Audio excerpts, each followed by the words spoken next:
Good morning dear students, I hope you all are well.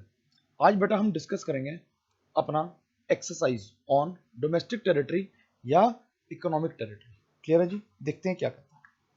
हमें identify करना है following में से कि कौन कौन सी चीजें डोमेस्टिक टेरिटरी ऑफ इंडिया का पार्ट हैं और कौन सी नहीं। क्लियर है जी? तो फर्स्ट देखते हैं, Indian embassy in Australia. Yes, it will be a part of domestic territory of India because जो इंडियन एम्बेसी हमारी ऑस्ट्रेलिया में है, the government of India enjoys या we enjoy the free movement of what, goods, persons and capital. Next, branch of American bank in India. So many time students ask me कि Sachin sir, अगर American branch India में है, American एक bank की branch India में है, तो क्या वो हमारी डोमेस्टिक टेरिटरी है? यस, क्योंकि आप बेटा सपोज कीजिए कि इंडिया के अंदर जो अमेरिकन बैंक है वो क्या है, वो यहां के रेट ऑफ इंटरेस्ट पे करेगा। क्लियर है जी? वो यहां के आईडी प्रूफ्स मांगेगा, वो इंडियंस को ये नहीं कहेगा कि अमेरिका का आईडी प्रूफ लेकर आओ। So it is a part of domestic territory of India.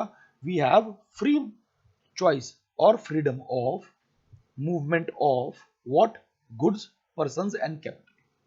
Next, American embassy in India. No, जैसे इंडियन एम्बेसी ऑस्ट्रेलिया में इंडिया की डोमेस्टिक टेरिटरी में है जो हमने यहां पढ़ा, लाइकवाइज अमेरिकन एम्बेसी जो इंडिया में है वो अमेरिका की डोमेस्टिक टेरिटरी में है। Branch of Indian company in London. No, क्योंकि जैसे कि हमने सेकंड पॉइंट में पढ़ा, अमेरिकन ब्रांच, अमेरिकन बैंक की ब्रांच इंडिया की डोमेस्टिक टेरिटरी में है, लाइकवाइज इंडियन कंपनी की ब्रांच जो लंदन में है वो लंदन की डोमेस्टिक टेरिटरी में होगी। I hope this is clear. Indian consulates in France.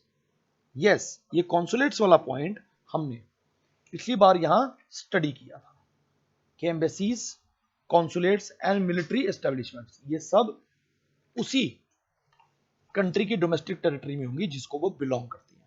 तो इंडियन कॉन्सुलेट जो है वो चाहे फ्रांस में है, that would be a part of Indian embassy, sorry domestic territory of India.